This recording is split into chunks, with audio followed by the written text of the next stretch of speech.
Bien, pour poursuivre cette matinée, nous avions envie de vous proposer une table ronde. Une table ronde dynamique,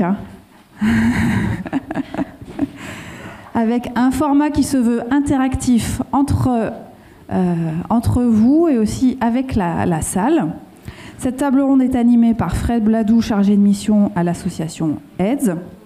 Et nous avions envie, avec l'ensemble des personnalités prévues à cette table ronde, de vous apporter un regard croisé sur le chemsex. Donc nous sommes ravis d'accueillir aujourd'hui Muriel Medaoui, sexothérapeute au centre médical Marmottan, le professeur Gilles Pialou, infectiologue à l'hôpital Tenon à la PHP, docteur Dorian Rollet, addictologue à l'hôpital Fernand Vidal et intervenant aussi au Checkpoint, docteur Jean-Victor Blanc, psychiatre à l'hôpital Saint-Antoine, Corentin Henbert et Joseph Wolson, que nous ne présentons plus. Fred, je te laisse la parole. Mais je te remercie. Je vous prie de m'excuser pour la voix, j'ai la voix plus douce que d'habitude, ce qui ne va pas gêner beaucoup de gens, mais j'ai une grosse bronchite, donc il se peut que je tousse. Enfin voilà, mais j'ai des médecins à côté, donc je me sens assez rassuré. Bon, je suis très content d'abord d'être ici, d'abord d'avoir le soutien, encore une fois, on ne le dit pas assez, on gueule beaucoup et à juste titre contre les politiques publiques en matière de politique des drogues. Je crois qu'on va tous être unanimes pour dire que rien ne va. Quelqu'un a déjà cité « la drogue, c'est de la merde », qui est vraiment la plus belle phrase de notre plus gros penseur des drogues aujourd'hui. Donc là, on sera tous d'accord. Là où je suis très content, c'est de le faire dans ce cadre aujourd'hui, dans cette deuxième journée consacrée au chemsex, et d'avoir ce panel, qui est pour moi un panel vraiment représentatif, avec des acteurs en santé communautaire ou des acteurs communautaires, chemsexeurs ou anciens chemsexeurs, avec... Muriel, qui est notre sexothérapeute, qui est plus communautaire, qu'on appelle un peu la Barbara Streisand de la 3MMC. Donc c'est tout de même c'est quand même hyper important que Muriel soit là. Et d'avoir nos camarades médecins, qui avaient peur parce qu'ils ont dit, mon Dieu, qu'est-ce qu'on va prendre avec toi? Surtout Jean-Victor qui est psychiatre. Alors non, j'ai juste envie de leur dire qu'on est très très contents et que je vous invite à jouer le jeu. On va essayer de parler de tout et d'essayer d'avoir une vision la plus large possible, la plus globale possible, tant en termes de constat. Marc Chély, qui était là tout à l'heure, je ne revois pas Marc, là, je ne sais pas s'il est toujours ou s'il est resté parmi nous ou s'il est parti, a déjà commencé à apporter quelques pistes ou quelques sujets de réflexion très intéressants, du psychotrauma, des violences sexuelles, etc. Je vous invite à poser les questions que vous voulez. On a des gens qui sont de vrais professionnels, qui sont en contact avec des chemsexeurs. On n'a pas invité le généraliste d'Angoulême qui a vu une seule personne dans sa vie gay. Et encore, on n'était pas sûr qu'ils prenaient de la drogue, à part un bédo une fois tous les 6 mois. Donc là, ceux-là, vous pouvez leur poser des questions, ils sauront vous entendre. Ils ont l'habitude d'avoir en consultation des gays et des gays usagers. Donc tout ça pour dire que ce panel, aujourd'hui, va servir à tout ça. Alors, je voudrais passer la parole en premier, alors même si vous les avez déjà entendus, et je veux les remercier à nouveau pour la qualité. Et je crois qu'on a tous pris une claque tout à l'heure à la lecture et quand on vous a écouté. Vos textes sont exactement ce qu'on entend. Vos textes sont ce qu'on entend de nos amis, ce qu'on entend, nous, en tant que professionnels du soin, en entretien individuel. Vous êtes extrêmement juste, c'est brillant, et je voulais vous en remercier. On espère que la pièce va aller loin, et surtout qu'elle aura beaucoup d'audience. J'aurais commencé donc avec vous, parce que c'est important. Moi, je suis Aide. À Aide, on donne d'abord la parole aux premiers concernés. Donc voilà, donc c'est à ce titre. Qu'est-ce que je peux vous demander ? C'est quoi votre feeling aujourd'hui? C'est quoi votre ressenti? Le chemsex, c'est quoi en gros? On ne va pas vous redemander une définition, mais en tout cas, comment ça s'inscrit aujourd'hui dans nos groupes, dans nos communautés? Et surtout qu'est-ce qu'il faut qu'on fasse? Qu'est-ce qu'on devrait faire aujourd'hui pour que la situation s'améliore pour les personnes qui se mettent en difficulté par rapport à ces pratiques? On ne va pas parler des consommateurs occasionnels dont on se fout éperdument tant qu'il n'y a pas de risque délétère sur la santé, sur la vie affective, psychosociale, etc. J'ai envie de dire que quelqu'un qui va prendre 2 lignes de 3-MMC tous les 6 mois n'est pas vraiment une problématique de santé publique. En revanche, il y a tous les autres. Donc voilà, je voudrais entendre votre sentiment par rapport à ça, à tous les deux. Alors nous déjà, en tant que chemsexeur, ancien chemsexeur, et on sait que nous on en côtoie toujours, hein, c'est un peu notre entourage. Je crois que le feeling que j'en ai, c'est que là ça s'inscrit dans le temps. C'est que ça fait... là, nous, on a deux parcours très particuliers parce que je pense qu'on représente deux aspects du chemsex. Moi, j'ai commencé le chemsex avant le Covid. Lui, il a commencé avec le Covid. Donc, c'est déjà deux pans. Il y a l'avant et l'après. Moi, je sais que j'ai commencé en 2016, donc très jeune en plus. J'avais 21, 22 ans. Moi, ce qui me frappe, c'est que le début était quand même très, au fond, très festif, très léger, très cool, on va dire ce qui est. Ce qui me frappe aujourd'hui, c'est que la pratique est triste. Et là, c'est vraiment que mon opinion. C'est pas du tout un jugement de valeur quelconque. C'est que on voit bien que le comportement, il est concentré sur la drogue plus que le sexe. Il y a quelque chose de très inscrit, de quasiment. On rentre dans une espèce de tradition et on sent que ça se marque vraiment dans la communauté et ça devient une communauté dans la communauté aussi. On sent bien qu'il y a un écart qui se creuse entre non-consommateurs et consommateurs. Moi, j'ai eu des messages absolument ignobles et terribles entre HSH, de jugement, il y a des choses qui, je pense même à l'échelle de la société, il y a une fragmentation au fond que nous on ressent, moi en tout cas je ressens, et oui, on a l'impression que il y a un nombre énorme de gens qui le font et on est un peu pris au dépourvu parce que la mairie de Paris fait quelque chose, on a de la chance de vivre à Paris pour ça, mais nous on attend aussi la réponse de l'État, mais on se demande un peu si, à part nous frapper sur la gueule et nous punir ou nous donner des amendes, il ne sait pas faire autre chose. Et c'est pour ça qu'on parlait d'appeler les pompiers, la peur que c'est. Moi j'ai un ami qui a eu un mort dans une touze où il était, à cause de, simplement, ils ont pas osé appeler. Donc c'est tout des questions que nous, sur le terrain, en tant que consommateurs, on a pu voir, on a pu ressentir.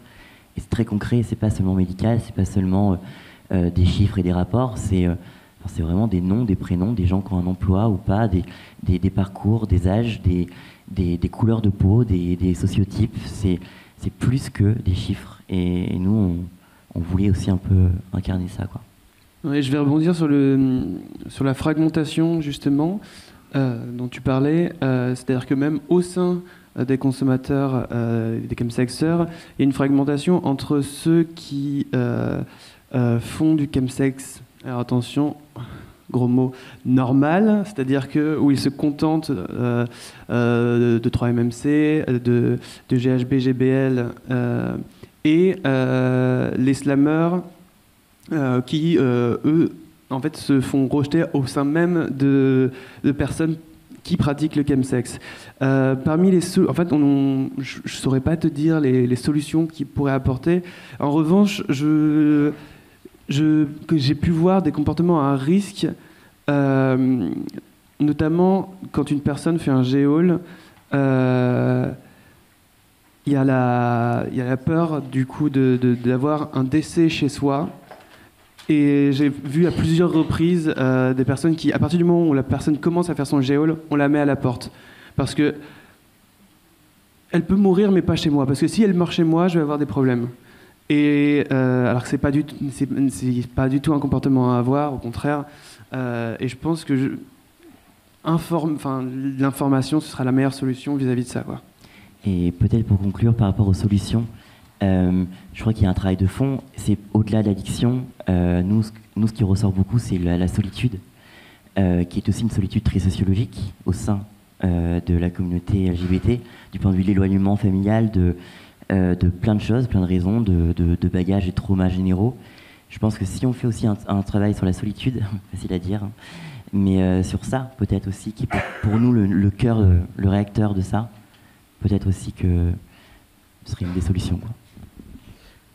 Le stigmate, le double stigmate lié au chemsex, on en parle depuis des années maintenant, entre professionnels et entre acteurs communautaires. On est puni pour notre orientation sexuelle, stigmatisé, rejeté pour notre orientation sexuelle et par l'usage de produits. Vous venez de soulever un truc qui est intéressant, c'est aujourd'hui cette reproduction en intracommunautaire de la même stigmatisation. C'est-à-dire qu'il ne faut pas attendre que de l'État de nous condamner. On se condamne assez bien aussi entre nous aujourd'hui. C'est peut-être un sujet sur lequel on reviendra, mais c'est vrai que cette approche, on ne l'a pas connue avant. Même sur le VIH, on n'a pas connu cette exclusion des séropositifs, pas dans les mêmes proportions que l'exclusion qu'on connaît aujourd'hui sur les usagers et sur les chemsexeurs dans nos communautés. Il y a un vrai travail à faire aujourd'hui. D'ailleurs, je déplore qu'il n'y ait pas beaucoup, en dehors des assos de santé communautaires qui sont très présentes aujourd'hui. Encore une fois, les assos généralistes ou les assos identitaires, gays, etc., ne sont pas présentes. Et encore une fois, on peut déplorer vraiment ce manquement, parce que c'est une question de santé, une question de santé dans nos groupes, et les gens ne s'impliquent pas sur cette question de l'usage de drogue. Je ne vous l'ai pas dit, mais si ma camarade de la MPCR l'a précisé, si vous avez des questions à un moment, si vous voulez intervenir, sentez-vous libre de le faire, vous levez la main et je vous passerai tout de suite. Tout de suite, hein? Non, mais juste après. D'accord, on va faire... Est-ce que l'un de vous voudrait réagir sur ce qui a été dit, ou peut-être... Alors peut-être, je vais peut-être commencer, et je viendrai vers toi après, Gilles, sur cette question du VIH, ou en tout cas des infections, parce qu'elle est extrêmement importante. Je suis content que tu sois là, parce que souvent aujourd'hui, et surtout après... on va arrêter de citer l'affaire Palmade, parce que sinon je déclenche immédiatement des poussées d'urticaire, et je suis beaucoup moins joli à regarder. Mais ce que je veux dire, c'est... je suis très content que Gilles soit là, parce qu'on traite souvent la question, et la télé... Les médias traitent systématiquement la question du chemsex via l'angle de la psychiatrie. Systématiquement. C'est-à-dire qu'à partir du moment où vous consommez des drogues et que vous êtes gay, c'est une question psychiatrique et vous devriez voir un addictologue ou un psychiatre. Alors c'est extrêmement réducteur et c'est une source d'engueulade avec mes camarades psychiatres, j'ose le dire. Donc je suis très content que Gilles soit là parce que là, au moins, on va peut-être pouvoir aussi parler d'infections, on va peut-être pouvoir parler aussi d'autres problématiques qui concernent les chemsexeurs qui ne sont pas forcément... C'est vrai qu'on a une certaine tendance à psychiatriser l'homosexualité ou les minorités de genre ou les minorités sexuelles. On a aussi une tendance à psychiatriser les usagers de drogue. Et donc, c'est bien aussi que cette table ronde serve à remettre les choses en place. Donc, peut-être toi, Jean-Victor, il y a une question récurrente qui est revenue en off, souvent, et les gens essaient aussi, pour pas mal de participants, ont essayé de la poser à Annie tout à l'heure. On parle beaucoup de ce terrain, prédestiné ou d'un terrain favorable au chemsex. Je voudrais que tu nous donnes un petit peu ton sentiment là-dessus, parce que c'est pareil, on a l'impression que tous les TDAH font du chemsex, ou qu'il n'y a que des chemsexeurs TDAH, ou qui souffrent de bipolarité, donc ce truc, donc tous les deux qui êtes médecins et psychiatres et addictologues, peut-être que vous pouvez nous donner quelques billes là-dessus, pas des chiffres, mais au moins votre ressenti de soignant. Bien sûr. Merci beaucoup pour cette table ronde. Donc moi, effectivement, je suis psychiatre et addictologue à l'hôpital Saint-Antoine où j'ai ouvert une consultation spécialisée sur le chemsex il y a maintenant 6 ans. C'est vrai que, alors, en entendant la pièce Amour chimique et ton ressenti, Fred, c'est vrai qu'il y a énormément de choses. En fait, pour moi, le problème principal, il est avant tout qu'on stigmatise la psychiatrie. En fait, à un moment, quand on le voit et quand on regarde... qui sont les personnes en difficulté vis-à-vis du chemsex, il y a énormément de troubles psychiques. Donc ça, pour le coup, c'est un fait. On a une étude dans le service, alors qui est une étude sur les patients qui viennent consulter et qui sont suivis. Donc c'est des chiffres relativement modestes, on est environ une centaine. Sur la centaine, il y a 3/4 qui ont ce qu'on appelle un double diagnostic, c'est-à-dire ils ont soit un trouble dépressif, soit un trouble anxieux, soit un trouble hyperactif, soit un trouble de dépendance à l'alcool, en plus de la problématique liée au chemsex. On parlait aussi tout à l'heure des antécédents d'abus sexuels dans l'enfance. On le sait, alors dans l'étude, nous on est aux alentours de 30%, ce qui est beaucoup. On sait que c'est à peu près les chiffres qu'on retrouve en termes d'abus sexuels dans l'enfance dans la population homosexuelle gay. Donc on sait que c'est déjà il y a une surreprésentation et que, mais ça c'est un autre sujet, un autre impensé, mais que 30% dans la population générale c'est 10%. Donc c'est déjà aussi beaucoup plus que ce qu'on a un peu l'impression. Toujours est-il que moi je trouve ça intéressant justement cette articulation et c'est ce qui rend le chemsex aussi très intéressant d'un point de vue de recherche, c'est qu'on est à l'intersection entre des phénomènes médicaux, psychiatriques et qui ne sont pas que psychiatriques. La question de l'usage de drogue est bien sûr beaucoup plus vaste que uniquement la psychiatrie. Ceci dit, je pense que pour les personnes concernées, finalement pour tout le monde, en fait à un moment, dire que c'est quelque chose de santé mentale ou de psychiatrie, c'est pas une insulte. Et ça, j'y tiens, parce que, déjà, c'est mon métier, parce que c'est quelque chose qu'on retrouve. Alors, dans les témoignages qu'on entendait, c'est vrai que le délai de 1 mois pour consulter, évidemment, est incarné comme ça semble intolérable. Bon, il faut savoir qu'en santé mentale, pour un ado dépressif, suicidaire, parfois ça peut être 6 mois ou 1 an pour un premier rendez-vous. Donc il y a bien sûr des aspects communautaires qui sont très spécifiques et qui expliquent finalement probablement l'ampleur du chemsex, parce que c'est arrivé à un moment T dans une communauté qui était déjà en souffrance. Je suis tout à fait d'accord avec ce ressenti qui est que, même si, alors moi ça fait pas non plus 25 ans que je consulte des patients, mais on a vraiment l'impression qu'on est à un moment de bascule où on a perdu peut-être un peu la naïveté qu'il y avait initialement vis-à-vis de « Ah bah c'est génial le chemsex parce que ça me permet de faire plein de choses et que c'est une sorte de lifestyle et que c'est quelque chose voilà, qui est extrêmement, qui est quasiment identitaire ». À aujourd'hui, quand on écoute ce qui se passe, c'est extrêmement violent, c'est beaucoup de solitude. Et j'ai trouvé ça très juste dans la pièce également, finalement ça rejoue quelque chose d'archi-capitaliste que je trouve pas du tout solidaire, pas du tout généreux. Voilà, les patients racisés sont effectivement considérés comme clairement de la chair à canon.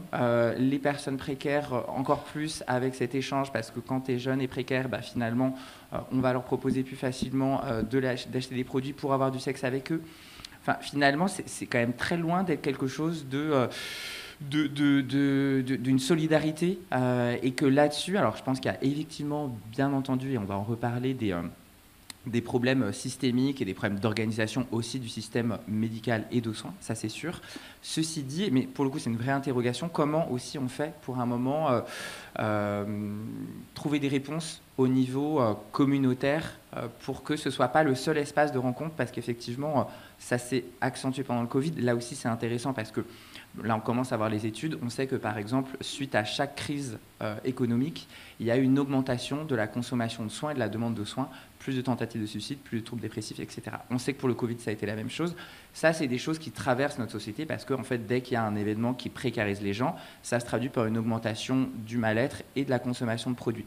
Donc, évidemment, dans la population homosexuelle, c'était le cas de beaucoup de mes patients qui se retrouvaient du coup seuls, plutôt à Paris, pas forcément dans un environnement familier dans le bassin d'Arcachon pour voilà, faire un peu la caricature. D'autres personnes qui ont vécu du coup leur confinement comme une sorte de parenthèse enchantée. Non, effectivement, les personnes qui travaillent dans l'hôtellerie-restauration, dont ils ne savaient pas ce qu'allait devenir leur prochain mois, leurs 6 prochains mois, leur prochaine année, claquemurés dans un studio qui, quand ils sortaient beaucoup, ça allait, mais au bout de 3 jours, et voilà, après avoir éclusé Netflix et le Tiger King, il ne restait pas grand-chose. Bah, effectivement, c'était quand même un moyen d'évasion et beaucoup des patients qui consultent aujourd'hui, il y a eu vraiment cette bascule du confinement, enfin quasiment tous le citent comme l'événement finalement dans lequel il y a une bascule avec quelque chose d'assez préoccupant qui est qu'on ne sait pas en fait où on se positionne par rapport au pic, quoi. C'est qu'on en a beaucoup parlé, Gilles est l'expert là-dessus sur le pic des pandémies, on était genre le pic, est-ce qu'on a atteint le plateau, est-ce que ça descend, là on n'en a aucune idée et sachant le temps psychique qui est un temps long et où les gens peuvent s'aggraver pour plein de raisons pendant beaucoup de temps, encore une fois aussi pour des raisons de système de soins, mais aussi de représentation de aller voir un psy, c'est être fou, etc. On n'est pas du tout certain qu'on est sur la phase de descente du pic. Est-ce que tu veux... Non, j'étais en train de réfléchir. C'est bien la table ronde pour ça. Non, mais je pense que le chemsex est complètement Covid compatible. Non, mais par rapport à votre témoignage, bien sûr que j'ai des experts. Moi, je peux réagir sur 2 choses qui sont... D'abord, je trouve que dans ton introduction, tu as dit quelque chose qui m'a choqué. Tu as dit finalement, les chemsexeurs, les consommateurs occasionnels, on s'en fout. Moi, je ne suis pas du tout d'accord sur cette position-là, parce que d'abord, on n'en sait rien. Enfin, je veux dire, on est dans un continuum, on voit bien nous. Alors, bien sûr, on a un biais, lui, le biais de la psychiatrie, nous, le biais des complications du chemsex somatique plutôt. Mais on en discute dans le groupe de travail de la NRS que tu as cité tout à l'heure, Annie. On est dans un continuum de pratiques, c'est-à-dire que ça va à une pratique complètement addictive, désintégrée, avec des complications morbides, des gens qui demandent rien à personne, qui sont ni dans le secteur associatif, qui sont au milieu, quoi, ni dans les consultations, etc. Et puis avec effectivement entre guillemets, chemsexeurs normaux, comme vous avez dit tout à l'heure. Et en fait, évidemment, c'est pas des personnes, c'est-à-dire que c'est aussi des périodes. C'est-à-dire qu'il y en a qui louvoient, et puis il y en a surtout qui se font prendre par les produits. Et ça, c'est très difficile. Alors, on peut faire la liste des facteurs de risque, j'ai vu le poster sur les violences sexuelles, les dépressions, tout à l'heure Annie a parlé des suicides, etc. Mais bon, le facteur de risque, ça ne fait pas forcément le risque, c'est ça que je veux dire. C'est une prédisposition A, et on a encore plein d'inconnus que nous, on essaye de voir dans les consultations. Moi, je vais te donner deux petites histoires très rapides pour montrer qu'il faut être un peu humble, même quand on est avec l'expérience, etc., qu'on fait de la réduction des risques depuis 30 ans, etc. Moi, je me suis fait avoir 2 fois. La première, c'est la première fois que j'ai eu une overdose d'un patient que je suivais depuis très longtemps pour son VIH. Je ne savais rien. Et j'avais un lien très proche avec lui, alors, parce qu'il avait été infirmier dans une autre vie, que j'avais travaillé avec lui, etc. Mais même avec ce lien proche, j'ai rien vu du tout.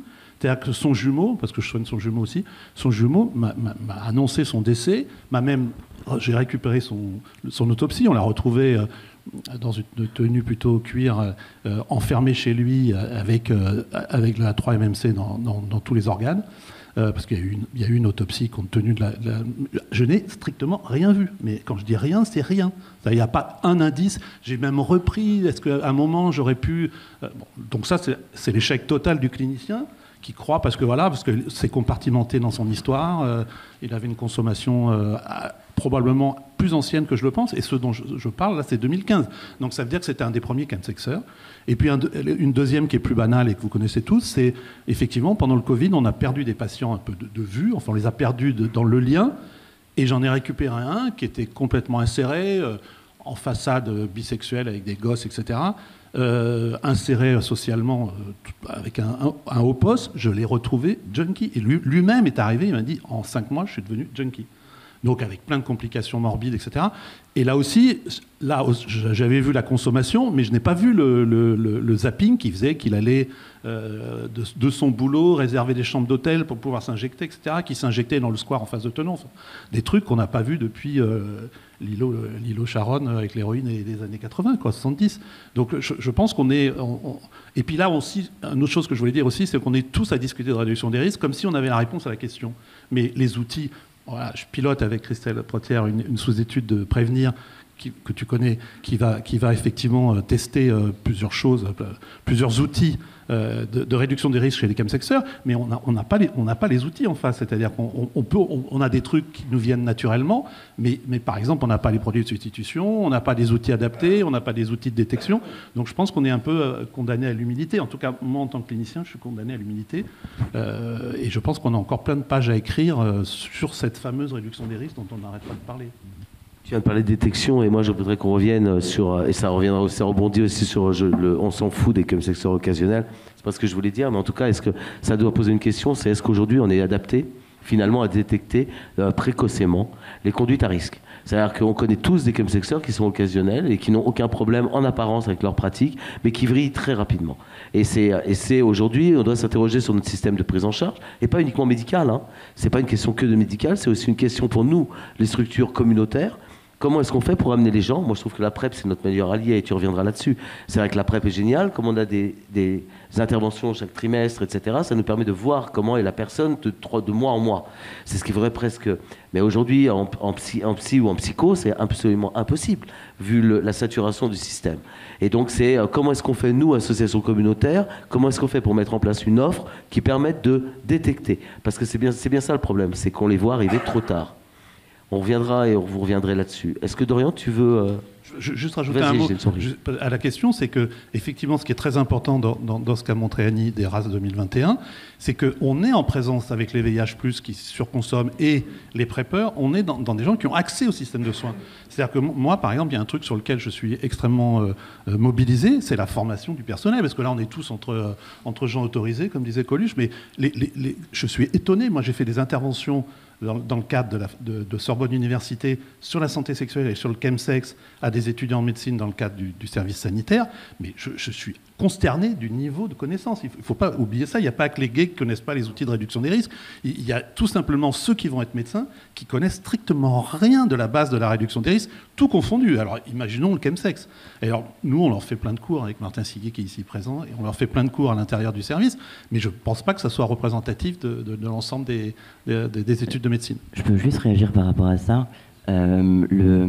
J'ai été frappé aussi parfois d'être plus renseigné au niveau de la RDR que mon médecin généraliste, ou même au niveau des MST. Par exemple, parce que moi je sais que on est prépare, tous les deux. On a une liste à chaque fois préfaite, qu'on a une ordonnance de test, notamment des prélèvements sur 3 zones du corps. J'ai voulu passer par mon médecin généraliste qui m'a fait que sur une zone du corps en me disant c'est pas nécessaire, si vous l'avez devant, vous l'avez derrière. J'étais quand même frappé d'en savoir plus qu'un médecin qui a fait 8 ans de médecine quand même. Donc il y a des choses comme ça où même nous on est un peu dépourvus parce que dans des TOUS on peut assister à des choses genre chacun a sa paille, c'est très scientifique, il y a un tableau avec les prises de drogue et ça reste quand même assez paradoxalement très lucide aussi, même dans le contexte. Voilà, juste pour rebondir là-dessus. Oui, moi ce qui m'a frappé, c'est justement ce que vous disiez tout à l'heure, qu'il y avait comme une espèce de décalage qu'on s'imagine entre les happy chemsexers d'un côté et de l'autre côté des gens dépendants qui iraient pas bien. Et effectivement, en fait, c'est un continuum qui est finalement assez difficile à prendre en charge parce qu'on a des personnes qui sont dans des situations où il y a une souffrance psychique qui est très importante. Les consommations ne sont pas forcément quotidiennes et ça dépend du moment de la prise en charge où on photographie la personne, entre guillemets, où il y a des moments où il va y avoir effectivement des consommations pluri-hebdomadaires avec des conséquences sociales, professionnelles, médicales, psychiques qui vont être très importantes et d'autres moments où les personnes vont avoir comme une espèce de consommation contrôlée qui va arriver tous les X temps mais qui est en fait pas du tout contrôlée parce que les gens continuent à souffrir de ça. Et ça, du coup, c'est assez difficile à prendre en charge parce que, en fait, à la fois... on va dire ah bah oui mais du coup il n'y a pas besoin de suivi psychiatrique parce qu'il n'y a pas de comorbidité psychiatrique. L'addictologue il va dire ah bah oui mais en fait la personne elle n'est pas assez dépendante pour voir un addictologue et puis pour des soins plus psychothérapeutiques, psychologiques, etc. En fait il va y avoir un coût et puis le professionnel ou la professionnelle n'a pas d'intervention, n'a pas d'élaboration forcément clinique dessus, d'expertise et je trouve que c'est assez difficile et moi je me rends compte particulièrement en travaillant du coup au Checkpoint Paris, où du coup les consultations d'addictos, c'est alors ce qu'on appelle des consultations d'accueil et d'orientation addictologique. En pratique, les gens, en fait, il n'y a pas d'aval. Et c'est ça qui est difficile, c'est que, en fait, quand les gens ils sont très dépendants, on dit ok, on va appeler l'hôpital, on va l'envoyer dans le XAPA, etc. Mais en fait, tout ce qui est un peu plus nuageux, on va dire, en fait, c'est hyper difficile d'adresser parce qu'en fait, il n'y a pas de réponse, il n'y a pas d'aval au niveau des professionnels. Et donc ça, je trouve que c'est particulièrement difficile à prendre en charge. Et l'autre chose que j'ai trouvé aussi frappante, c'est on parlait de presque l'œuf ou la poule, la pathologie psychiatrique ou voilà. Il faut quand même se représenter que en fait avoir un vécu LGBTQI+, en fait ça surexpose à des pathologies de type troubles anxieux, troubles dépressifs, crise suicidaire, conduite addictive et ainsi de suite. Ça c'est bien montré dans des études, dans les rares études qu'on a, voilà, à des échelles nationales, etc. Mais c'est à montrer et finalement en fait le chemsex il est simplement à comprendre dans ce contexte-là. Et finalement, c'est pas parce qu'on a une pathologie psychiatrique qu'on est plus exposé au chemsex. En fait, c'est un peu comme un multifactoriel, quoi, en mon sens. Voilà. Muriel, tu fais bref, et après je voudrais passer la parole à Muriel. À la vraie Muriel.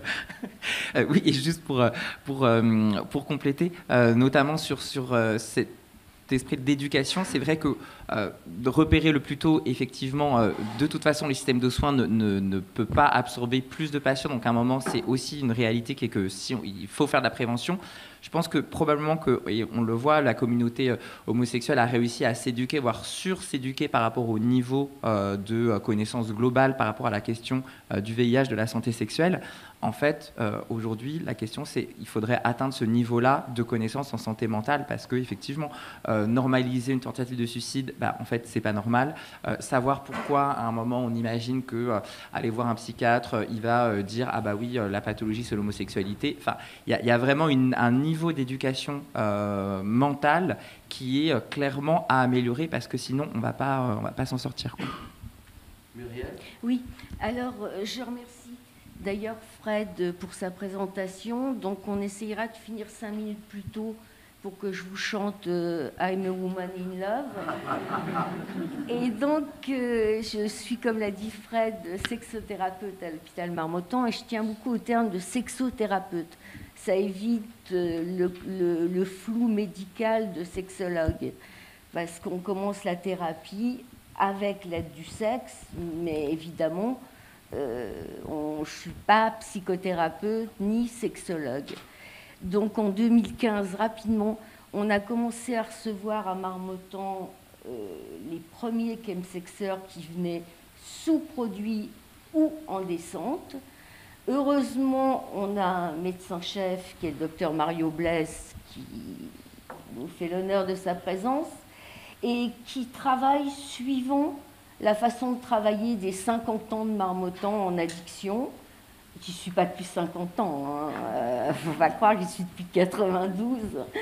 Et donc on a, avec Muriel Grégoire, qui d'ailleurs a travaillé, continue de travailler dans le sud, à Marseille, sur le chemsex, et on a eu cette réaction de ne pas psychiatriser d'entrée les personnes qui venaient. Alors, je ne vais pas rentrer dans la psychiatrisation des chemsexeurs, parce que sinon on tombe dans le côté caricatural du DSM, hein, où il a fallu attendre Joseph Pfizer pour que l'homosexualité soit enlevée du DSM.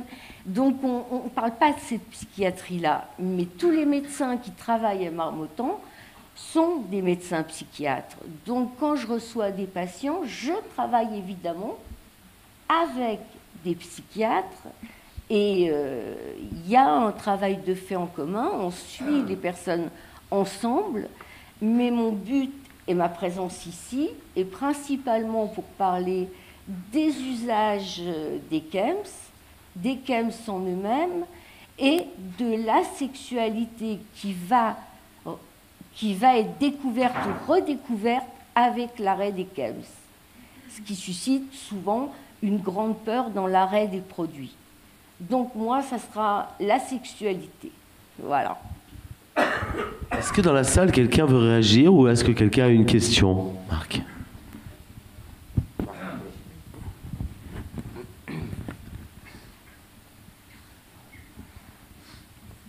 Merci. Une réponse d'abord à ce que tu as dit, Fred, au début. Nous sommes 3 dans la salle de l'association non communautaire Armédia, association de promotion de la santé. Donc vous n'êtes pas seul. Comment ? Il faut que tu approches le micro de ta bouche. D'accord. Donc vous n'êtes pas seul avec le chemsex entre acteurs communautaires. D'autre part, à propos de la stigmatisation psychiatrique, je crois que c'est un faux problème parce que je rejoins Jean-Victor parce que en fait, il y a une vulnérabilité, il peut y avoir des vulnérabilités psychologiques, voire psychiatriques, avec des troubles sous-jacents. Mais en fait, ce n'est qu'une vulnérabilité, c'est un facteur de risque, m'a dit Gilles Pialou, et il ne s'agit pas de stigmatiser psychiatriquement les personnes usagères de chemsex. Alors, ce qu'a dit Jean-Victor concernant la prévalence dans sa file active de 30% d'abus sexuels précoces, c'est à file active, il y a un biais. il y a une grande étude de 2001 américaine, de Catania, sur 4000 donc représentatifs de la population HSH nord-américaine, sur plusieurs villes, 4000 personnes, et on trouve 20%, 1 sur 5, ce qui est énorme, ayant été victimes d'un abus sexuel précoce, comme on dit, avant l'âge de 13 ans. Armédia, nous avons fait une petite étude exploratoire avec beaucoup de biais, mais sur ordinateur comme Catania, et nous avons retrouvé exactement la même prévalence, c'est-à-dire 20%. Voilà. Ça, c'est important à chercher à... C'est un mauvais mot, dépister, repérer plutôt, en posant des questions simples à la personne concernée. Je dirais à toute personne qui se présente dans une consultation de santé sexuelle, qu'elle soit ou non chemsexeur. D'autre part, moi je voulais vous faire part rapidement de mon expérience dans le hors les murs. Donc nous allons faire la totale, comme on dit, c'est-à-dire faire la sérologie et la bactériologie, et non pas des trodes, dans des sites, des lieux de vie. Donc il m'est arrivé de voir au Sun City, un célèbre sauna parisien, il y a quelques années déjà, la nuit, donc une personne qui avait un abcès vraiment important au point d'injection, une personne socialement très bien insérée et qui avait de la fièvre, donc peut-être une septicopyémie, comme on dit, peut-être quelque chose comme ça. Il avait de la fièvre, beaucoup de fièvre. Et donc on l'a envoyé accompagné au SAU, c'est-à-dire aux urgences. Il a accepté d'y aller après beaucoup de résistance. Je crois que c'est tout ce que je voulais dire. Voilà. Merci. T'as une question Oui. Est-ce que je peux rebondir sur ce que vous aviez dit, monsieur, par rapport aux abus sexuels? Parce que ça, c'est un truc qu'on aborde aussi rapidement dans la pièce, mais enfin rapidement. On en fait une anecdote parce que malheureusement, c'est anecdotique, tant on en parle et tant je ne crois pas ne pas connaître de potes qui n'ont pas été abusés. Sérieusement. Et c'est assez frappant que ces schémas sont reproduits dans le chemsex parce que des situations de non-respect de consentement sont surdéveloppées aussi et peut-être qu'il y a, je sais pas, un travail à faire là-dessus, mais bon, ça c'est...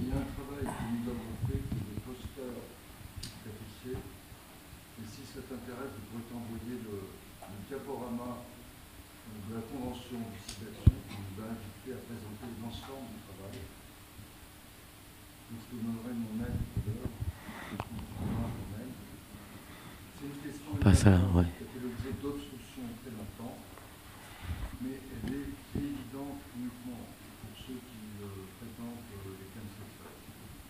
Oui, mais il a fallu attendre le chemsex pour que cette question des viols et violences sur les homosexuels, pour qu'elle émerge. On l'a tenu totalement confidentielle pendant des années.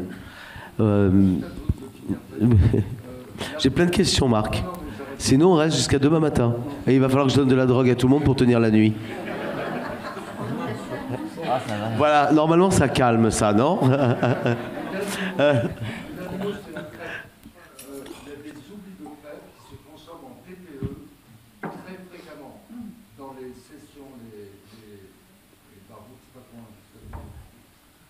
Les 12.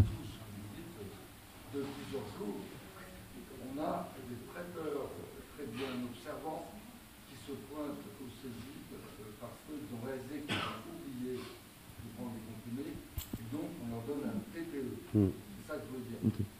On y reviendra, je pense, avec Gilles après, justement sur les facteurs infectieux. Non, mais on est tous d'accord. Oui. Oui, je voulais juste rebondir sur ce que disait Muriel. Je crois que c'est ce qui est...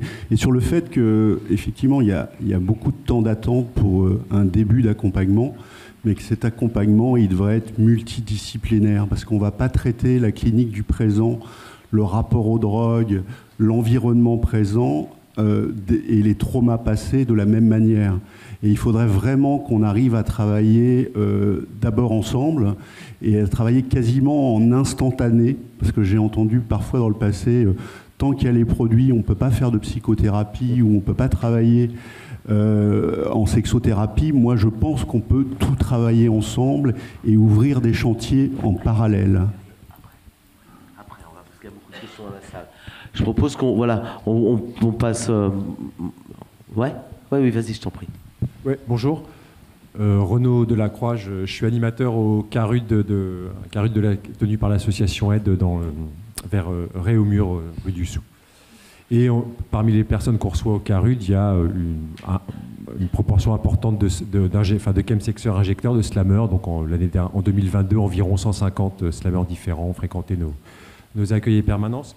Moi, ce que je voulais juste... 2 points.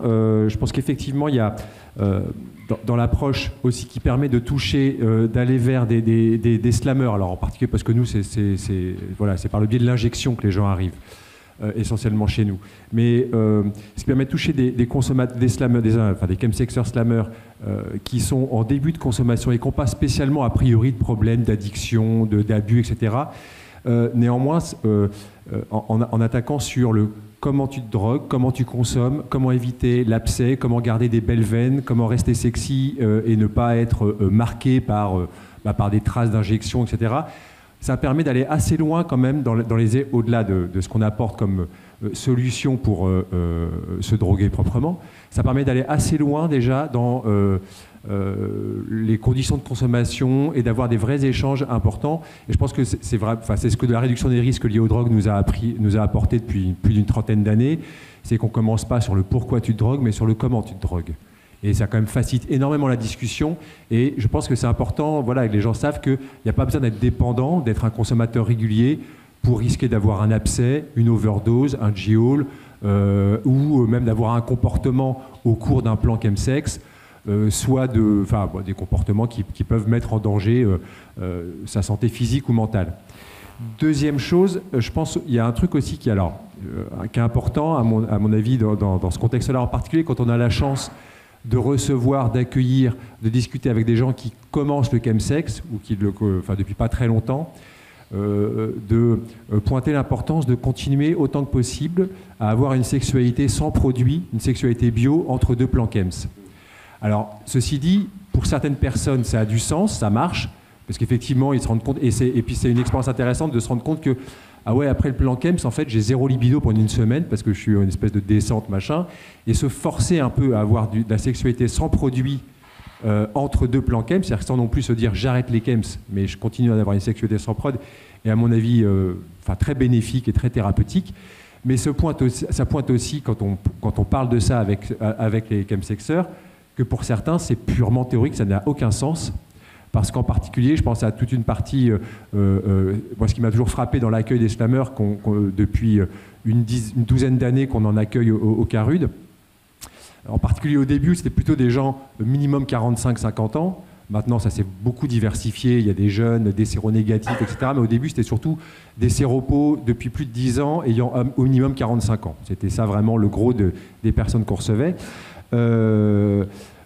C'est que pour certains, le chemsex n'était pas la découverte d'une sexualité sous produit, c'était la redécouverte de la sexualité. Il y avait un nombre important de gens pour qui, justement, cette idée de dire essaye d'avoir une sexualité sans produit entre deux plans chems n'avait aucun sens parce que pour certains, ça faisait 10 ans qu'ils n'avaient pas baisé. Et que c'est avec les chems que tout d'un coup, hurrah, je redécouvre une sexualité, je reprends du plaisir à avoir une sexualité. Et donc, néanmoins, échanger avec les nouveaux chemsexeurs sur la capacité ou non d'avoir une sexualité sans produit entre deux plans chems, et aussi, je pense, quelque chose de super intéressant. Soit ça permet de pointer qu'en fait, c'est gentil, ça marche. Je suis obligé de raccourcir un tout petit peu pour que tout le monde puisse s'exprimer. En tout cas, ton intervention est super intéressante. Elle rejoint aussi ce que vous avez évoqué ce matin, et peut-être que vous direz quelques mots là-dessus, sur le fait de se sentir vivant. Le chemsex, c'est souvent, et pour beaucoup de gens qu'on a en entretien, c'est vraiment cette question-là. D'accord. Alors, juste rapidement, David, tu m'as interpellé il y a 5 minutes, et on s'est rencontrés lors d'une journée chemsex au checkpoint, et tu m'as parlé d'un patient que tu... Pas une partouze, rassure-nous. Chut, tu avais dit que tu resterais discret. Bah, Bon, enfin, tu bref. sais que c'est mon deuxième prénom. Bah oui, Ouais, c'est ton ça. deuxième prénom. C'est mon deuxième prénom, la discrétion. Oui, je sais, justement. Donc, David me parle d'un patient qui est très bien inséré, qui suit en libéral et qui est en train de complètement s'effondrer. Je lui dis, donne-lui mon téléphone. Et il se trouve que 3 jours après, je vois apparaître le nom d'un contact. Et David, à ce moment-là, ne savait pas que c'était un patient que j'avais rencontré à Marmottan. Il est venu à Marmottan et il fait les démarches, comme tu le sais très bien, puisque tu dois continuer à le suivre. Et il a été reçu très rapidement. Et voilà, tout va très bien en tous les cas. Tu tiens bien moins bien le micro que Barbara Streisand parce qu'il est trop loin de ta bouche. Essaie de faire un effort, s'il te plaît. Ça se construit un mythe. Après, comment je chante si je me bousille la voix? J'avais d'autres... Est-ce que vous... D'autres interventions dans la salle? Je vais faire rapide, du coup. Ouais, essayez de faire rapide pour qu'on puisse vraiment... Juste pour situer, moi je suis Franck, je travaille à Save, du coup on fait de la réduction des risques à distance, donc on envoie le matériel à domicile, donc on va toucher beaucoup d'usagers qui ne vont pas être forcément dans les structures, et une petite particularité sur notre public chemsex, c'est qu'on est sur 90% à peu près de slammers. Du coup on n'est pas sur le même public, et c'est... quand j'entendais tout à l'heure 3% des chemsexers sont slammers en 2015 et que on parle uniquement des autres, enfin pratiquement uniquement des autres modes de consommation, c'est assez déroutant en termes de pratique, mais je l'entends complètement. Et du coup, il y a 3 points qui me viennent en tête. Le premier, au niveau psychiatrie. Un élément dont on ne parle pas, c'est toute la partie pharmaco-induite de la prise des consommations et des descentes, l'accompagnement des symptômes à ce niveau-là. Qu'est-ce qu'il en est, qu'est-ce qu'on fait, comment on forme les professionnels de terrain et jusqu'où on peut accompagner pour éviter notamment des symptômes qui persisteraient ou qui resteraient ou qui amèneraient le développement de certains troubles. Mon deuxième petit point, c'est sur la partie infectieuse. On est axé uniquement sur le viral de manière générale dans la RDR. On est sur l'hépatite B, C, on est sur le VIH, mais toute la partie infection bactérienne et fongique passe à la trappe, notamment la prise en charge précoce des abcès, des plaies et complications post-injection. Et du coup, quid de l'autonomisation des patients sur la prise en charge à ce niveau-là? Que faire? Comment améliorer la pratique, le suivi? Et ce que je crois que c'était Corentin qui disait tout à l'heure que tu avais beaucoup plus de connaissances que pas mal de professionnels que tu as rencontrés. C'est une réalité, il faut peut-être s'en servir comme support parce que former tous les professionnels, ça va être compliqué, ça va être long, et aller à la source, ça peut peut-être permettre de limiter quelques complications et autres problématiques de type septicémie et autres endocardites sur lesquelles nous n'avons pas forcément beaucoup de retours avec les données épidémiologiques françaises. Et voilà, je pense que c'était à peu près tout. Oui, je voulais juste apporter une correction sur le 3%. Ce 3% qui tourne partout, c'est le 3% qu'on retrouve dans la population VIH, HSH, qui pratiquent le slam. C'est ça, ce 3%-là. D'ailleurs, c'est ce qu'on a à Thonon depuis des années. Et le problème de ce 3% aussi, c'est qu'ils ne bougent pas. Ce qui est quand même... Alors évidemment, ce n'est pas les mêmes chaque année. Nous, on avait commencé avec Thomas Liavant en 2013 à Thonon. Et en fait, c'est toujours 3%. Mais donc ça, c'est dans une population VIH. Et pour répondre pas à votre question, mais pour rebondir sur votre question, je pense effectivement qu'il faut des bypass. Autant on comprend qu'il y a des délais pour la prise en charge de fonds, mais évidemment par rapport à tout ce que vous évoquez, on ne va pas aller jusqu'à l'endocardite, mais il faut qu'il y ait des bypass. C'est ce que font les centres qui accueillent des chemsexers. À nous, à Thonon, c'est ce qu'on fait. Quand je dis des bypass, c'est-à-dire qu'à la fois il y a des consultations sans rendez-vous ou des consultations d'urgence qui permet effectivement d'arriver avec un problème somatique et pas attendre une semaine et pas attendre 6 heures aux urgences, qui est aussi un souci en période diurne. Premier point. Et deuxième, vous avez évoqué quelque chose qui est central aussi et qui est constant depuis le milieu des années 2010, c'est effectivement les recontaminations VHC et les contaminations VHC, sur lesquelles effectivement il y a encore énormément de boulot à faire, puisque quand on avait commencé ce travail en 2013, 2014, 2015, on n'avait que 3% de slammers, mais dans les 3%, il y en avait 50% qui avaient déjà eu le VHC. Donc il y a une incidence très importante de l'hépatite C, pour les raisons que vous savez tous aussi bien que moi, ou mieux plutôt.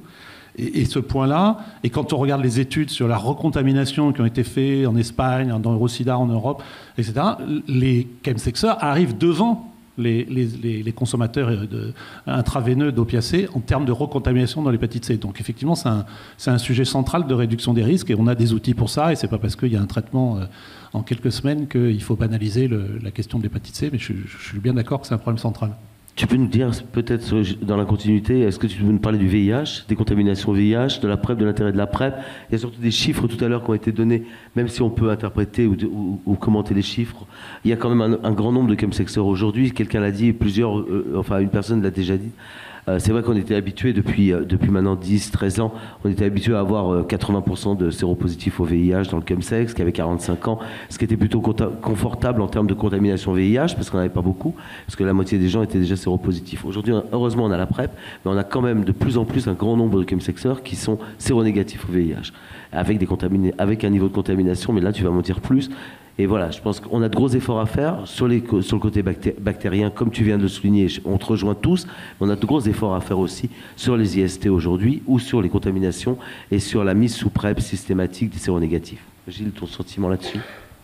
Le sentiment, c'est vrai que les données des RAS 2021 sont inquiétantes, parce qu'on a mis en place un outil magnifique de réduction des risques qui est la PrEP, et qui manifestement traîne dans son circuit. Alors on n'est pas obligé de faire du com, mais on est dans un outil qui amène lui-même un certain nombre, une augmentation des prises de risque, plus de partenaires, ce que tu as montré, ce qu'on a montré dans Hypergay, ce qu'on a montré dans Prévenir, etc. Donc effectivement, on a cette problématique-là, mais je dirais que la chance de cette problématique-là, c'est que ceux-là vont avoir accès à un soin, à un dépistage. Enfin, on a dit que dépistage, c'était pas le bon mot, repérage, et que ce repérage-là, dans un suivi qui soit fait en CGIL, qui soit fait dans les centres de santé sexuelle, qui soit fait à l'hôpital, qui est un suivi normalement un peu trimestriel quand même, puisque qui est guidé par les IST, c'est sûr que là, on doit mettre en place des outils de repérage de ceux qui vont pas maîtriser leur consommation, qui vont se faire happer par le produit, qui vont... Je pensais à un truc en vous écoutant tout à l'heure, mais évidemment, il n'y a que quand on a les cheveux blancs qu'on dit ça. Je parle devant les psychiatres. Mais il y a eu une époque, vous allez me dire, ça n'a rien à voir et c'est une digression, mais il y a eu une époque, je ne sais pas si vous vous rappelez pour les plus vieux, il y avait la mode du caisson d'isolation sensorielle. Je ne sais pas si ça rappelle quelque chose aux plus anciens. Alors, si ça rappelle à personne, il n'y a que moi. C'était Michael Jackson qui avait promu ce truc-là. C'est un truc de caisson où tu t'enfermais et tu étais coupé de tous les sens. Mais il y en a qui sortaient complètement disjonctés de ce truc-là. Pourquoi je dis ça? Je dis qu'effectivement, je vais leur donner la parole, mais pour le clinicien, c'est pas facile de savoir celui qui a la vulnérabilité au produit, à produit égal, qui lui va pas se sortir de cette période et qui va sortir dissocié parce qu'il a des éléments de base qui n'ont pas été dépistés et il va se retrouver complètement dissocié d'une expérience de chemsex. Ça répond pas à la question de la PrEP, mais probablement que ce repérage doit être plus psy, et pas attendre qu'il y ait une problématique. Donc je ne sais pas comment ça peut se faire en pratique. Il faut ouvrir ce truc, déstigmatiser la psychiatrie, pour reprendre le terme. Et puis la question que tu poses, moi j'ai pas de chiffres sur le nombre de contaminations VIH qui sont liées à des chemsexeurs qui échapperaient à la PrEP. Voilà, j'ai pas ce chiffre-là, mais ça a été dit tout à l'heure très justement. La PrEP, il y a certains produits qui empêchent une bonne observance de la PrEP, on le sait, ne serait-ce que par l'amnésie.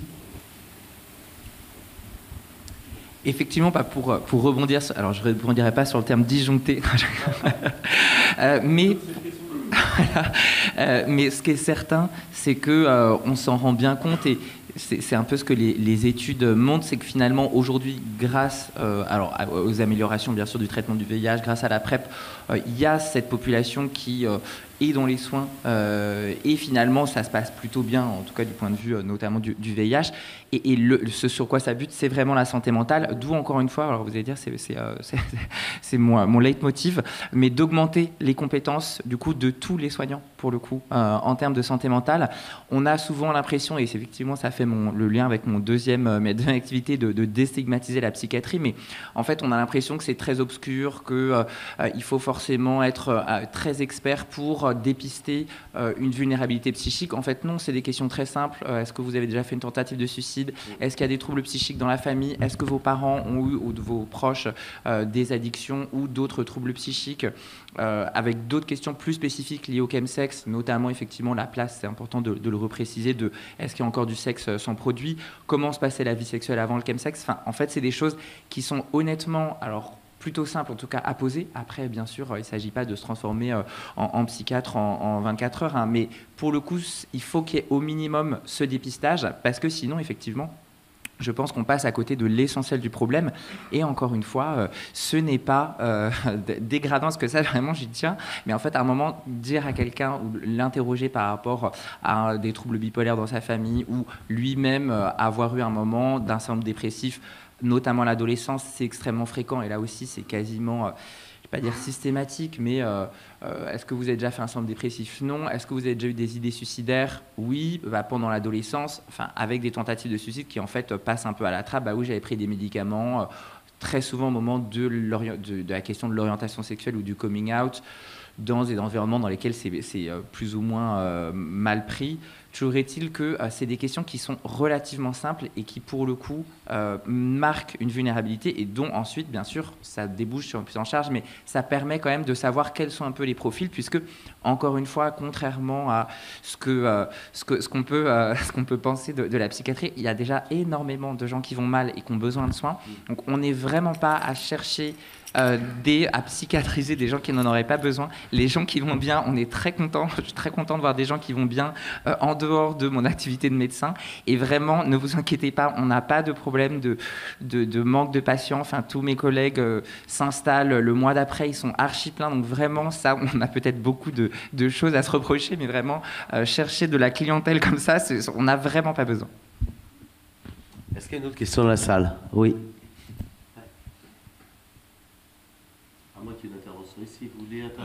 fait, je voulais juste revenir sur... alors je n'ai pas du tout retenu le prénom de la personne, mais la personne qui parlait de retrouver une sexualité normale entre Renaud, on me dit dans l'oreillette. Retrouver une sexualité normale entre deux sessions chemsex. Moi, je suis pas médecin, j'y connais rien du tout, mais là, je vais juste parler de mon expérience personnelle. Moi, par exemple, à l'heure actuelle, je n'ai quasiment aucune relation sexuelle normale, et ça va au-delà du manque de libido. Il y a le manque de libido qui est en effet présent. Mais il y a tout un pan qui va au-delà, c'est-à-dire que comment je fais maintenant. En fait, il y a la peur de plus savoir faire, la perte de l'apprentissage de la sexualité qui a complètement disparu, la peur du jugement vis-à-vis de problèmes d'érection si on se retrouve face à une personne et que en fait on n'est pas si excité que ça, parce qu'en fait on se dit il faut avoir une sexualité normale, donc je me force alors que j'ai pas forcément envie, et je pense qu'il y a tout ce pan-là, je pense, qui est important et qui en fait rend le retour à la sexualité normale difficile. Et c'est carrément désolé, très rapidement, la libido, je pense que c'est un levier vraiment pour passer à autre chose. Parce que en l'occurrence,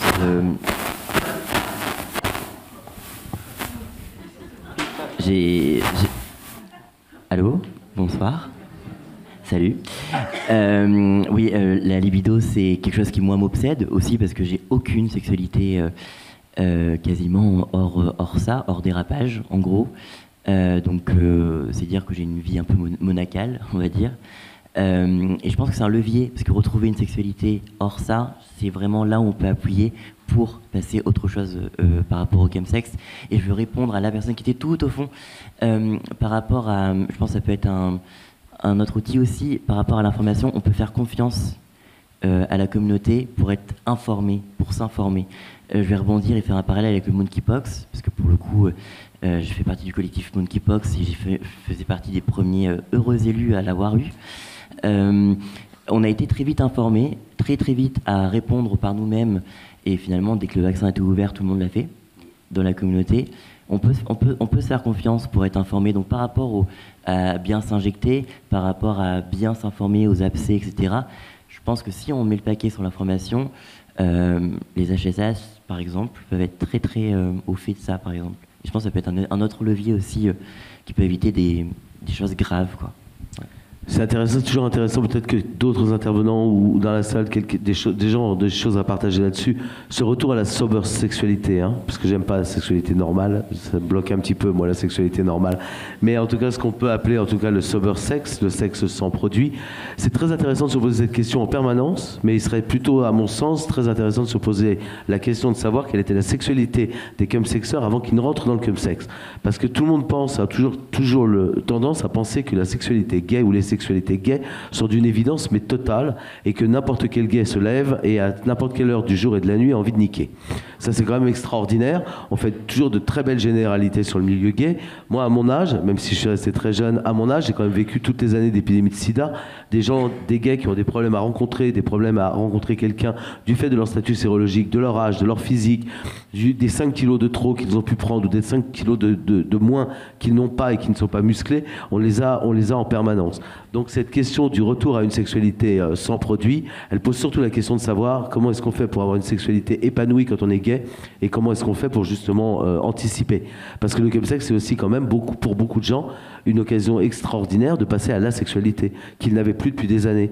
Et moi sur les entretiens que je mène, j'en ai énormément qui me disent mais moi je n'avais pas cette sexualité ou j'avais pas de pénétration anale, j'étais incapable. Donc il y a une vraie question. Moi, je veux bien qu'on se pose toujours cette question sur revenir à la sexualité, comme si d'un seul coup, on avait arrêté la clope et qu'on recommençait à courir. Mais non, on n'est pas sur le même schéma et sur le même circuit de comparaison. Peut-être vous deux, si vous avez des choses à dire là-dessus, parce que... Mais pour moi, tu es omniprésente.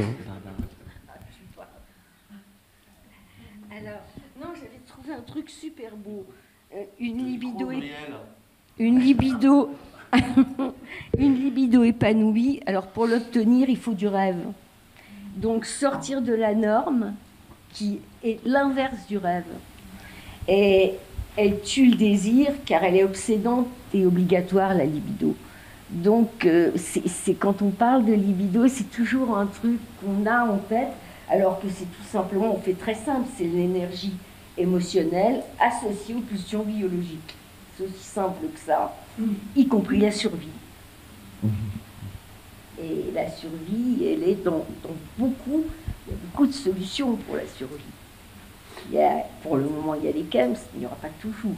Il peut y avoir d'autres solutions. Je vais le bouffer si vous continuez à m'enquiquiner avec ce micro. J'espère qu'il y aura une photo. Mais du coup, effectivement, la question des enjeux sexuels et affectifs, en fait, par la même occasion, c'est une problématique qui est récurrente dans les accompagnements qu'on peut avoir, et en fait, où on n'est pas formé. Enfin, en l'occurrence, on n'a aucune formation d'embryon de sexothérapie ou sexologie. Et alors, moi, je parle en tant qu'addictologue, donc je ne l'ai pas. Peut-être que tu exprimeras un point de vue différent ou éventuellement similaire. Mais c'est vrai que c'est un truc qu'on a dû développer de manière un peu expérientielle, un peu au fur et à mesure. Et je pense que c'est pas valable que pour les médecins ou même les soignants. Tout à l'heure, vous parliez dans les cas rudes, le fait que faire du soin, proposer, je sais pas si on parle de soins, mais auprès des personnes pour le geste de l'injection, que du coup ça permet de débloquer, d'évoquer des aspects. Alors je pense que c'est valable au CARUD de aide, mais c'est peut-être pas valable dans tous les CARUD. Voilà. Et du coup c'est vrai que en fait ça veut dire aussi que globalement on n'est pas formé à parler de ces choses-là, et qu'en fait ça appuie sur ce point-là aussi, c'est qu'en fait ces enjeux-là on est incapable on manque d'expérience, de qualification pour faire avec, alors que comme vous disiez, c'est des enjeux en fait moteurs dans l'aller mieux. Et donc pour pouvoir travailler dans le sober, dans la pérennisation, effectivement, c'est des points sur lesquels il faut pouvoir s'améliorer à l'échelle collective. Et effectivement, juste pour compléter, c'est vrai que ce qu'on voit, c'est souvent toutes ces injonctions à la performance qui sont extrêmement fortes entre hommes homosexuels, notamment alors avec ce qu'il va y avoir en termes de stéréotypes, d'images corporelles, donc notamment ce qu'on appelle la dysmorphophobie, donc c'est-à-dire des personnes qui ne se voient pas comme ils sont réellement. Et donc là-dessus, je repense à un patient qui correspond vraiment à tous les codes de canon esthétique du milieu, et qui se voit et voit son corps vraiment comme quelque chose de très utilitariste, en disant avec mon corps, enfin avec mon apparence, je peux avoir accès à un certain niveau de corps. Et c'est vrai que c'est le type de phrases qui sont quand même extrêmement fortes, et donc que j'ai un peu remis en question, comme s'il y avait vraiment une espèce de classification, de hiérarchie. Et c'est vrai que c'est des choses qui peuvent poser des soucis dans le chemsex, dans la reprise du sexe après chemsex, mais qui finalement sont souvent antérieures. Avec là aussi l'idée, en psychiatrie on n'est pas non plus systématiquement formé en sexologie, mais rien que des choses un peu basiques, parce que souvent dans ces injonctions à la performance autour du chemsex, ça va être oui mais sans produit ça dure pas du tout longtemps, souvent des questions des patients, c'est j'ai l'impression d'être éjaculateur précoce, etc. Et en fait quand on demande mais combien de temps ça dure, ou combien de temps ça a duré avant, un quart d'heure. Bon, en fait, physiologiquement, la moyenne d'un rapport sexuel, c'est 7 minutes. Donc, en fait, un quart d'heure, c'est déjà pas mal par rapport à la moyenne, on va dire, scientifique. Et en tout cas, on est très loin. C'est sûr qu'à un moment, il y a un discours qui est ça ne va pas durer 48 heures. C'est sûr que sans produit. Donc, et ça ne sera pas forcément la même chose. Et en même temps, ce que je trouve là aussi intéressant à questionner, mais clairement collectivement, c'est finalement dans les pratiques associées au chemsex, il n'y a pas, en tout cas les patients qui viennent et qui du coup développent un problème avec le chemsex, finalement c'est pas non plus des pratiques, il y a une espèce d'injonction là aussi, il faut faire du sexe en groupe, il faut avoir des pratiques dites hard comme le FIS, etc. Alors que finalement, il y a quelque chose souvent d'assez fleur bleue de la part des patients, d'aller en sex club pour avoir rencontré quelqu'un. Et là aussi, ça questionne un moment. Je dis, si vous allez dans un endroit avec plein d'hommes, plein de drogues, c'est peut-être pas le meilleur moyen de rencontrer quelqu'un avec qui potentiellement il peut se passer quelque chose, mais avec du coup ces espèces de répétition tous les week-ends, peut-être que je vais rencontrer quelqu'un avec qui va me répondre, parce qu'il y a aussi effectivement l'enjeu de la socialité autour de si je consomme plus, j'ai plus d'amis, et en même temps, est-ce que, là aussi, c'est des questions qui ne sont pas évidentes à faire verbaliser, mais des amis qu'on ne voit que pour consommer du sexe et qui finalement, est-ce que c'est vraiment des amis? Est-ce que vous voyez ces personnes en dehors, par exemple, de la consommation? C'est sûr que c'est des questions qui je pense, sont essentielles, parce que c'est l'essentiel du travail après, quoi. Le problème, c'est que, mais si la réponse est non, en effet, je ne les vois pas à l'extérieur, en fait, sinon je vois personne. Ce qui est le cas de pas mal de gens que je connais. Et à ce moment-là, qu'est-ce qu'on fait, quoi? Quelle est la solution qu'on leur propose, autre que t'as pas d'amis. On voit la question de l'isolement dont vous parlez depuis le début de la journée, en gros. Donc, on ne l'a pas réglé. Bien sûr. Alors l'idée c'est mais en fait avant il y avait qui, parce que ça c'est aussi des processus qu'on voit en fait dans la plupart des addictions, du coup le réseau social se reconstruit uniquement, exclusivement avec des consommateurs. Donc l'idée c'est de dire mais avant il y avait qui en fait avant le chemsex, et un tel mais je suis pas allé à son mariage parce que j'étais donc foncé, il y a un tel mais, et en fait essayer de voir si si en fait ces personnes-là peuvent pas être réinvesties, évidemment ça paraît simple comme ça et évidemment c'est beaucoup plus complexe, mais en tout cas l'idée c'est d'actionner un peu ce type de choses pour un peu sortir de cette fatalité. Et puis à côté de ça, il y a aussi des choses communautaires, notamment autour aujourd'hui de voilà, il y a des soirées sobres, mais il y a clairement une réponse qui n'est pas que psychiatrique à la question de l'isolement, c'est certain. Muriel. Alors, et après, pour je vais passer revenir la très parole rapidement sur ce que tu disais, sur la difficulté de connaître le langage aussi qui est propre au milieu chemsex. Quand j'ai commencé à recevoir les chemsexeurs, j'étais très contente de connaître le fist, FF, fist fucking, foot fucking, mon Dieu, c'était merveilleux. BBK, enfin des trucs qui... Et puis savoir ce qu'était un sling, machin. Et savoir que sur Grindr, 3 gouttes, eh ben, c'était le bareback. Le diamant, c'était être escorte. Je bouge beaucoup la main. La pêche, c'était être passif. La fusée, c'était chercher un plan perché. J'étais très contente quand on me parlait de ce genre de choses, j'étais très contente de me dire mais merde, je suis au courant, je comprends tout ce qu'ils me disent.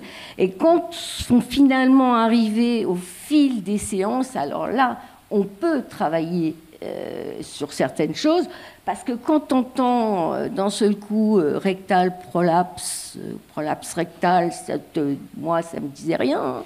Je ne voyais pas du tout ce que c'était. Sounding non plus. Rhyming chair, je ne savais pas. Eater, non. C'est quoi ça? Et c'est à force. J'ai posé les questions. Et puis bon, j'ai quand même des collègues psychiatres qui se sont intéressés quand même à des pratiques. Et donc, alors le male cut, moi, c'est un terme qui est très employé, la chatte, mais il n'y a qu'aux États-Unis qu'on dit male cunt, enfin en anglais, parce qu'on ne parle pas de chatte pour un homme en France. Non mais je ne parle pas du milieu. Hein. Alors, j'ai pas d'avis sur la question, mais je sais. Comment dirais-je? Qu'est-ce que j'ai fait encore? On va faire un sondage à main levée. Qu'est-ce que j'ai fait? Je vais rajouter un mot à l'argot. Hein. Si, on s'est utilisé. Si, c'est très utilisé, chat. En fait, oui. Tout l'argot féminin pour décrire le passif. J'ai dit que c'était un truc très utilisé, mais moi je ne savais pas qu'on disait chatte entre hommes. Donc, voilà. Je trouvais ça tellement. Je me disais merde, c'est pas une chatte pourtant, c'est un trou du cul, mais non. On va travailler sur un lexique avec Gilles. Bon. Alors il y avait le petit Robert, les gros Robert, le petit Larousse, la petite blonde. On va en faire des dictionnaires. Hein. Mais ce qui est intéressant par rapport au numérique et par rapport à cet argot qu'on a sur le numérique, est-ce que ce ne serait pas aussi quelque chose, mais alors je ne sais pas, d'un point de vue de légal ou éthique? Si, bien sûr, il y a les deux. Je vais répondre à ta question avant même que tu finisses de la poser. Il y a forcément le détournement de la légalité, son compte est bloqué sur Grindr. Dès qu'on parle de drogue, d'injection, dès qu'on utilise certains mots, le compte est bloqué, ou tu vas être dénoncé par un autre usager, ou tu vas être dénoncé par un autre, quelqu'un qui est abonné et qui n'aime pas les chemsexeurs ou qui n'aime pas les mecs qui font du bareback. Donc ton compte est bloqué pour de fausses raisons légales. Là, peut-être qu'on posera la question après à Ruth de la Mildeka ou à Annie, mais ce sont des fausses questions légales. Les sites se réfugient derrière ça. Et puis après, il y a le langage communautaire. Il y a les deux aspects. Il y a un langage communautaire autour du chemsex, qui est un langage de gays, et qui a été inventé par les gays, et David l'expliquait très bien, David Stewart l'expliquait très bien, mais c'est bien pour ça qu'on a parlé de chemsex, ou qu'on a inventé le slam. Pourquoi est-ce qu'on n'aurait pas repris une terminologie qui était déjà utilisée par des usagers de drogue depuis très longtemps? C'est parce qu'il y a eu la volonté de se démarquer, d'avoir un langage très communautaire. Donc ça, c'est une des deux raisons. Et puis l'autre, c'est effectivement détourner des systèmes ou des réglementations qui sont excluantes et qui peuvent te provoquer un bannissement de ton compte. Donc il y a vraiment les deux aspects. Et pourquoi ne pas... Enfin, est-ce qu'on est capable d'en faire justement, de collaborer avec ce genre d'application? Parce qu'on sait très bien de toute façon que les algorithmes regardent nos conversations, d'où nos pubs ciblées, on écrit je veux acheter une chaise, pub de chaise. Pourquoi on ne ferait pas un peu la même chose à partir du moment où on écrit, je vais Jean-Luc qui est parti va organiser une réunion, et je crois que la 1000DK aussi doit organiser une réunion avec... le problème, c'est que Grindr et Scruff, pour ne citer que ces deux applis, ne sont pas présentes en France. Elles sont présentes en France que par le biais de régies publicitaires qui ne sont pas décisionnaires. Et donc, ils ont décidé que la loi de 70 leur permettait d'exclure les usagers de drogue, puisque dès qu'on parlait d'usage de drogue, et c'est valable pour nous aussi, acteurs de la réduction des risques, on ne peut pas faire d'intervention sur Grindr et sur Scruff trop direct, où on ne peut pas faire de publicité. Je peux citer un exemple qui est extraordinaire. Santé publique France m'a donné de l'argent il y a quelques années pour faire des annonces de réduction des risques et de prévention sur Grindr.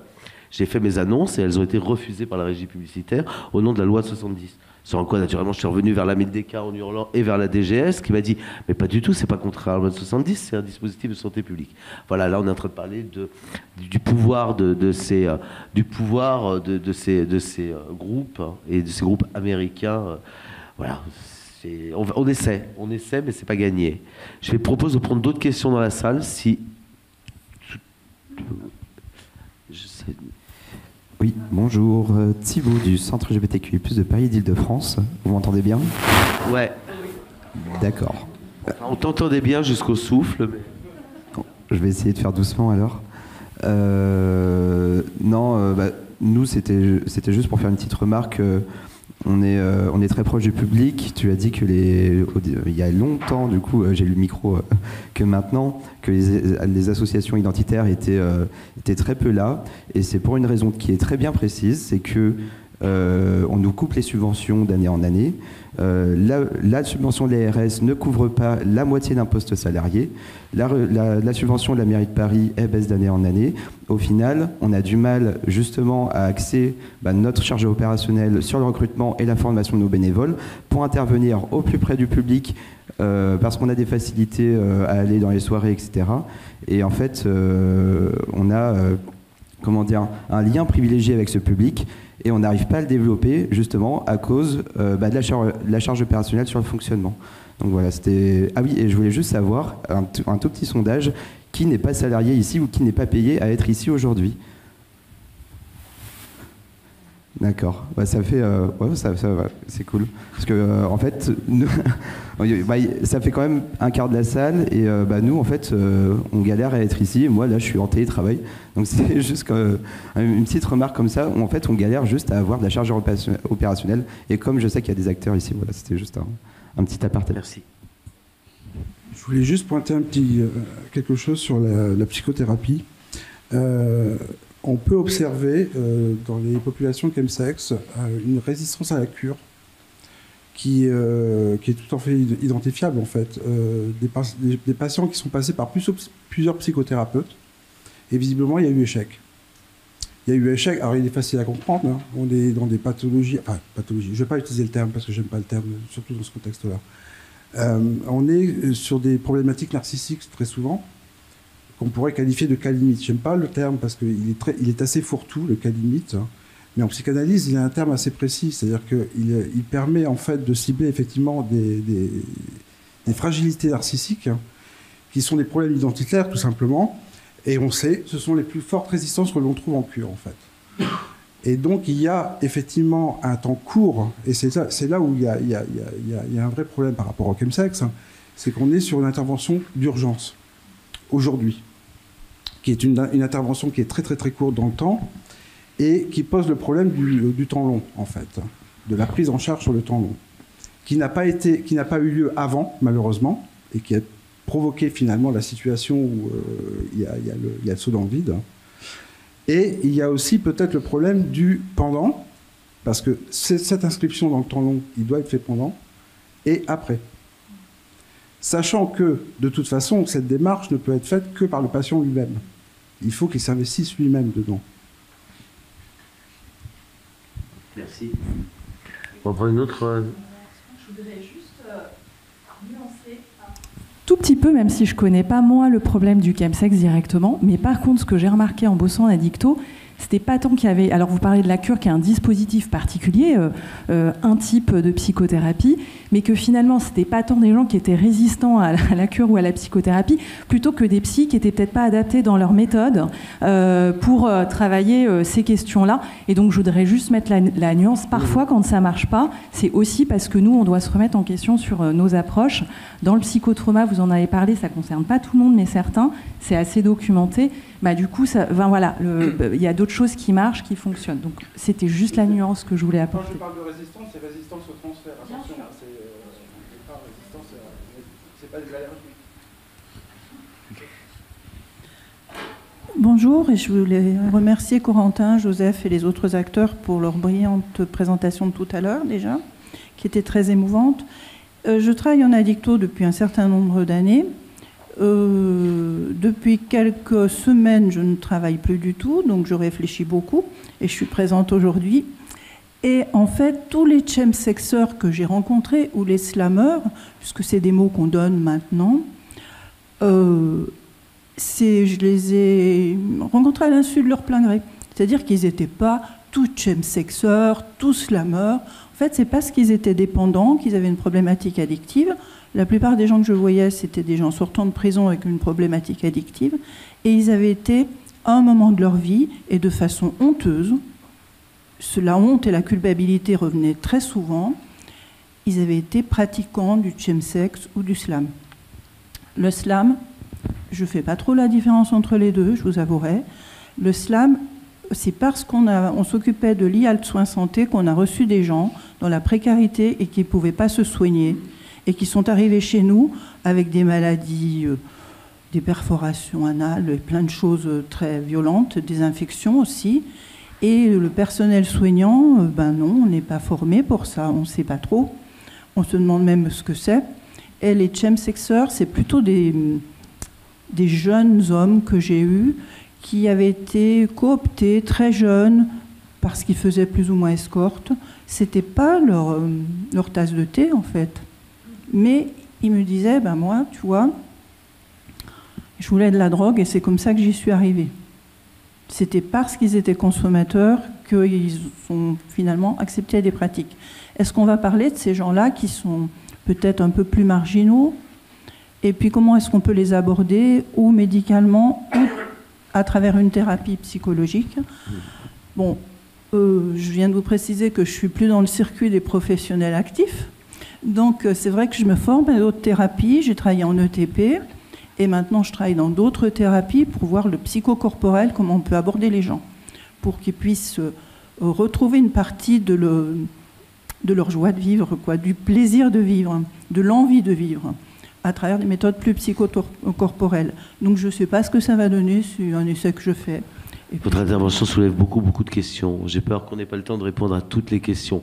Jean-Victor l'a dit dans sa présentation, dans son introduction, hein, c'est très intéressant et on va y faire un parallèle aussi avec l'épidémie de VIH, hein, les facteurs de covulnérabilité. Certains facteurs, le fait d'être racisé, le fait d'être précaire, le fait d'être très jeune, le fait d'être escorte, sont des facteurs qui amènent vers des conduites et des comportements dans le chemsex qui sont encore plus, ou qui peuvent être beaucoup plus problématiques et beaucoup plus dangereux. Voilà, on le sait, c'est les comorbidités, ou les covulnérabilités. On y travaille dans le VIH depuis des années et des années. D'ailleurs, ça répond aussi à une intervention qu'il y a eu avant, hein, sur le manque de formation des soignants ou trouver le bon interlocuteur. C'est quand même des questions que nous, on se pose depuis 20 ou 30 ans. Hein. Enfin, on était vachement jeunes, on ne se les pose pas depuis ce temps-là. Mais on se les a posées après, nous deux. Mais en tout cas, ce sont des vraies questions. Comment est-ce qu'on fait pour avoir un public? Comment est-ce qu'on fait pour accueillir un public gay vivant avec le VIH? Comment est-ce qu'on fait pour leur parler? Ou usager de drogue? Moi, je me souviens avoir eu cette conversation avec des infectiologues de l'époque, hein, de l'époque d'hécatombe de l'héroïne et de l'hécatombe sida chez les usagers par injection, où systématiquement il a fallu apprendre à parler leur langage, à les comprendre, à les accueillir sans jugement, avec bienveillance. C'est très compliqué. Aujourd'hui, j'ai envie de dire qu'on est obligé dans le chemsex de refaire un travail qui a été fait il y a 20 ans ou 30 ans, ce qui est normal, on est obligé de se réinterroger toujours dans la prise en charge. Mais ce qui est fou, c'est qu'on retrouve finalement des schémas d'exclusion ou des choses qui font que cette formation des professionnels, on a l'impression, souvent on me dit il faut que tu viennes former des professionnels. Alors toi tu en formes, moi j'en forme avec Carilla pour Saclay, on est tous là, et on me dit oui il faut brosser les 400 catinones qui existent. D'accord, vous allez m'expliquer quel est l'intérêt de brosser les 400 catinones alors qu'il y en a 3 qui sont consommés.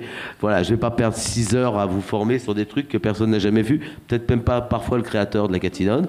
Donc du coup, je ne vois pas vraiment l'intérêt, ça ne me sert pas dans mon quotidien. Mais voilà, non, ce que je veux dire, c'est que cette sensibilisation, c'est vrai que c'est difficile. Et je vais vous donner une anecdote. Moi, un des premiers patients, un des premiers clients que j'ai vu et qui m'a appelé, le monsieur a 45 ans, super éduqué, CSP+.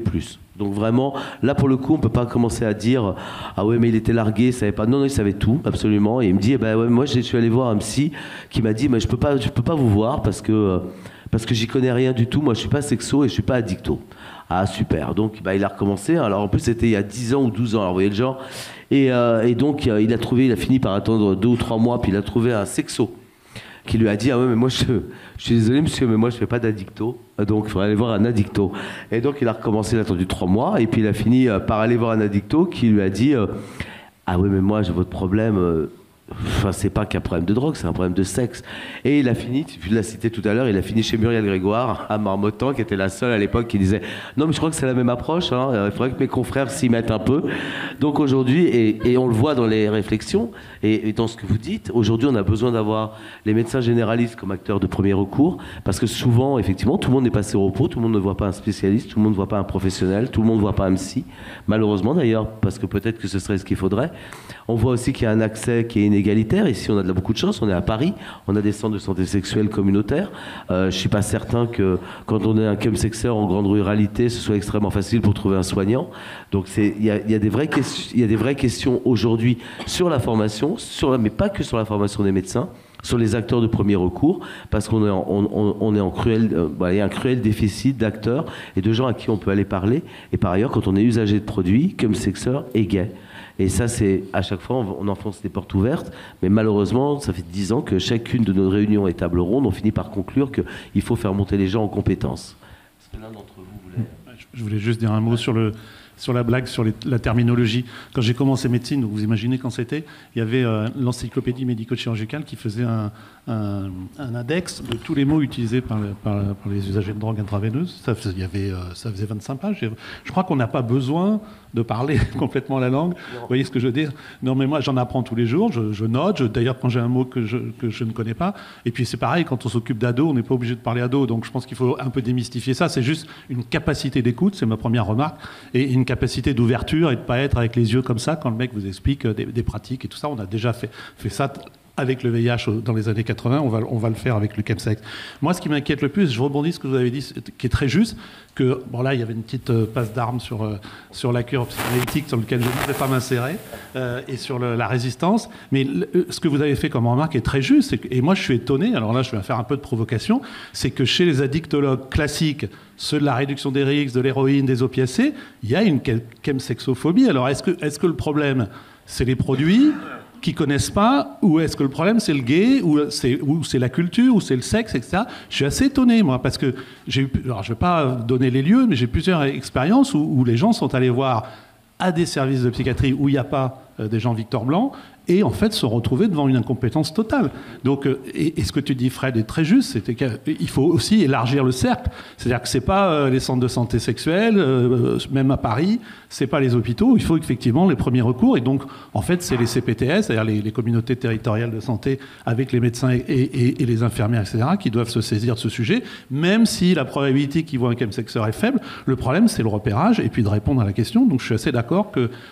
et alors je pose la question, je me permets de poser une question, pourquoi les addictologues classiques sont chemsexophobiques? Alors, ce qu'il faut se représenter, c'est que ça n'est pas une spécialité en soi. Ils n'ont pas de sexualité, je crois. De base. Alors déjà, l'addictologie n'est pas une spécialité en soi. Donc ça veut dire qu'en fait, c'est un groupe très hétérogène de professionnels qui travaillent sur un étendard qui a le même nom. Que les formations qui existent, en fait, en gros, les formations, elles ont genre 15 ans, même pas. Enfin, c'est très très jeune. L'accès aux formations, il est particulièrement difficile. Donc moi, j'étais interne de médecine générale, j'ai fait des pieds et des mains pour pouvoir faire un desk d'addictologie. Maintenant, ça s'est transformé ça s'appelle la FST. Actuellement, en Ile-de-France, il y a 6 internes de FST. 6, c'est rien du tout. Les XAPA parisiens, la moitié la moitié, genre ils n'ont pas de médecin, ils manquent tous de médecins. Enfin, c'est terrible. Et c'est vraiment une hécatombe. Donc la psychiatrie, c'est le parent pauvre de la médecine. Je crois que l'addicto, c'est c'est un petit bout de ce qu'on entrevoit à travers ce que je dis là. Et vraiment, c'est terrible. C'est-à-dire que dans les structures d'addictologie, je pense que Mario Blaise à Marmottan dira la même chose. Il manque également de professionnels. Il ne s'agit pas que de professionnels de type médecin et psychiatre. Et c'est vraiment, en fait, on manque de moyens, on manque on manque de recrutement, etc. Et donc du coup, en fait, les gens, ils sont peu recrutés, mal recrutés, voilà. Et donc du coup, effectivement, les formations, elles sont très hétérogènes, et donc ils connaissent pas forcément bien les choses. Voilà. Ok, et juste pour rebondir là-dessus, effectivement, alors il y a ce manque de personnel. Ceci dit, sur une note un peu plus positive, honnêtement, pour ce qui est en tout cas de la psychiatrie, les gens sont plutôt intéressés envers le chemsex comme un phénomène émergent. C'est vrai que c'est complètement nouveau et qu'il n'y a pas tellement d'autres nouveautés dans les nouvelles pathologies, on va dire. Dans la plupart des grands congrès nationaux de psychiatrie, on parle de chemsex, donc même si ça a mis un peu de temps, pour le coup, c'est pas du tout un désintérêt. Après, effectivement, c'est traversé par un manque global de personnel et de personnel en formation. Mais pour le coup, il n'y a pas de désintérêt pour cette question. Au contraire, quoi. Merci. Je vais vous demander de faire très bref sur les dernières questions, de manière à ce que les intervenants puissent dire un mot de la fin. Merci.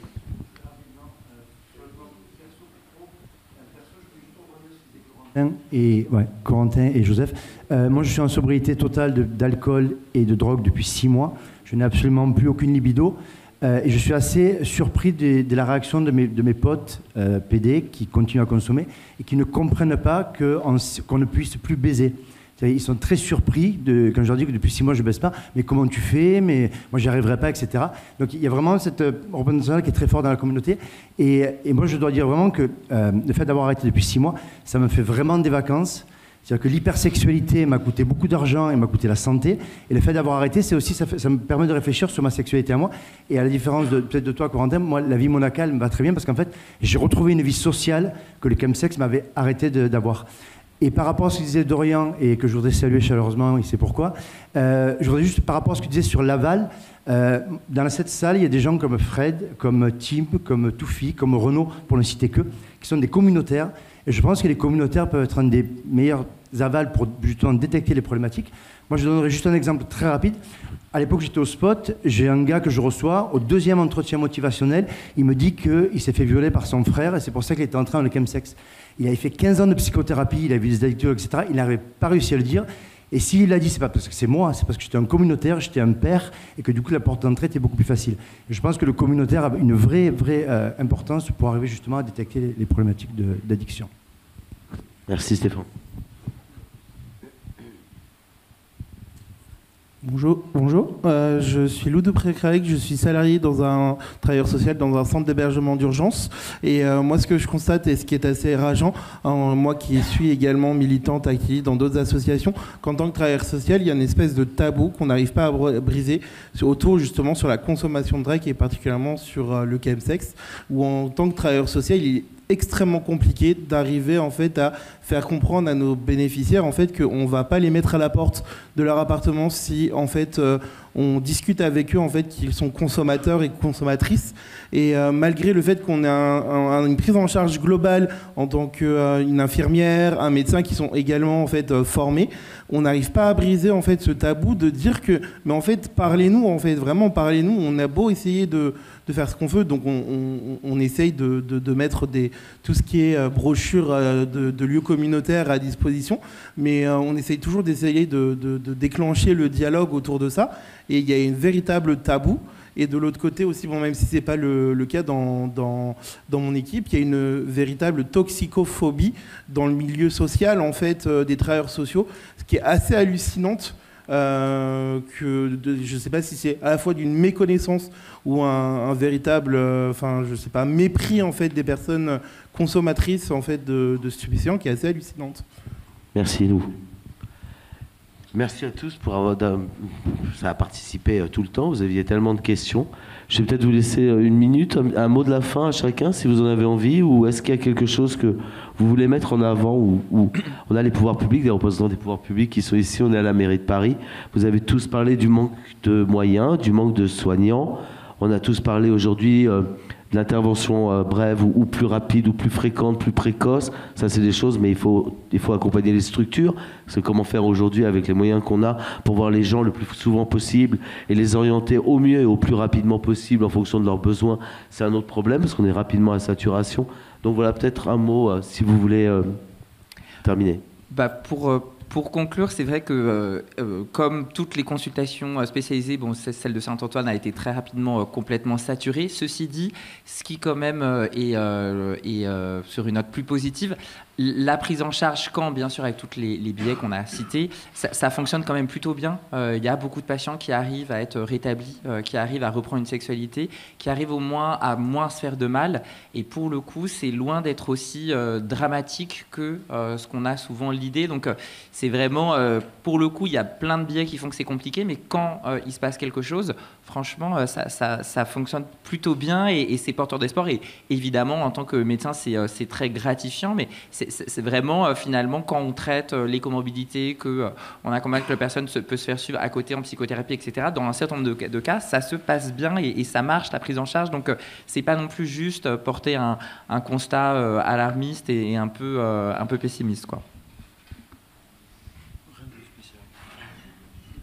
Oui, je voulais juste rebondir. Il y a eu des choses super intéressantes et je partage ce qui a été dit sur le fait que, compte tenu de la difficulté qu'on a à épuiser un carnet d'adresses qui s'épuise très rapidement, je pense qu'effectivement les soignants, les communautaires peuvent se former, c'est ce que tu as dit tout à l'heure. Évidemment, le but, c'est pas de devenir professeur agrégé d'addictologie, le but, c'est de pouvoir soi-même déjà faire ce repérage dont on a parlé. Je crois que c'est vraiment un élément clé. Puis j'ai un deuxième message qui est peut-être à tout le monde, mais y compris d'ailleurs, je me l'adresse à moi-même. Je pense qu'on a un travail à faire, que ce soit au niveau communautaire ou que ce soit au niveau soignant, pour déstigmatiser non pas seulement la psychiatrie, mais l'offre. C'est-à-dire que, je prends un exemple, nous on a fait des hôpitaux de jour à Thonon sur l'aging, plus de 70 ans, mais quand tu te dis à quelqu'un, moi j'ai beaucoup de patients âgés, tu leur dis, mais on va vous faire un hôpital de jour sur le vieillissement. Ils disent, mais j'ai pas besoin d'un EHPAD. Quand tu dis, on a une consultation de sexo intégrée à notre consulte, mais j'ai pas de problème sexuel. Parce que mais j'ai pas de sexualité, donc j'ai pas de problème sexuel. Donc je pense qu'on a un peu, nous les soignants, et puis probablement aussi un peu les communautaires, à déstigmatiser cette offre de soins, et qu'on n'a pas besoin d'être déprimé ou proche du suicide pour avoir une consultation de psychothérapie qui peut déboucher sur quelque chose, qu'on n'a pas besoin d'être dans le craving pour prendre en charge une consommation, etc., etc. Donc je pense que voilà, ça m'est venu pendant cette table ronde que j'ai trouvé très intéressante. Oui, nous, pour conclure, ce serait l'union sacrée. C'est-à-dire que là, on a beaucoup de personnes médicales ou du milieu social spécialisé, mais il y a aussi des artistes. Il y a d'autres personnes qui peuvent faire autre chose avec d'autres moyens, et je pense qu'on peut, en nous finançant, par exemple. Non mais bon, plus sérieusement, on peut, je pense, vraiment apporter d'autres points de vue, et parce que par exemple ceux qui vont au théâtre, et le théâtre peut aller partout aussi, c'est des choses c'est d'autres leviers, et donc union sacrée entre artistes, médecins, psychiatres, je pense que si on s'y met tous, ça serait pas mal aussi, et c'est un petit appel que moi en tout cas j'aimerais bien lancer à ce propos, quoi. Et pour rebondir aussi sur ce que tu as dit, l'art de manière générale, pour se sortir, ça peut être pas mal également. Moi je sais que là, par exemple, la pièce m'a beaucoup aidé, le fait en fait, juste de retrouver un but, de devoir faire quelque chose, ça a été assez salvateur pour mon cas en tout cas. L'art ou autre chose, hein. sortir de l'isolement. Moi, je dis l'art parce que là c'est ce qui me concerne. Si on doit aussi retenir quelque chose de cette table ronde, c'est avant de parler de soins, de prise en charge médicale, de prise en charge psychosociale, etc., il y a une vraie question qu'on doit se poser de manière communautaire, c'est comment sortir les gens de cet isolement qu'on décrit, que toutes les études montrent depuis maintenant 25 ans. C'est systématiquement les minorités de genre, les LGBTQI+, ressentent un sentiment d'isolement, un sentiment de solitude qui est majeur. C'est vraiment probablement une des clés. Je n'ai pas de solution, mais en tout cas, c'est intéressant que ça revienne encore. Muriel, tu as le mot de la fin. Est-ce que tu te rends compte que je te considère vraiment comme... Ah oui, merci. Barbara. Chanter. Là, tu es obligé de le faire en chanson, sinon tu vas me décevoir énormément. Je vais juste résumer rapidement, quand on a parlé de KEMS, les KEMS, c'est performance, désinhibition, aboutissement de certains fantasmes, pratique BDSM poussée à l'extrême, disparition de l'âge, du poids, du jugement, réussir à être passif pour les actifs, avoir une appartenance. Maintenant, tout ce qui concerne comment retrouver une sexualité, vous revenez au prochain épisode. J'ai pas le temps de vous le dire. Et je ne chanterai pas. Cet après-midi. Merci beaucoup à tout le monde.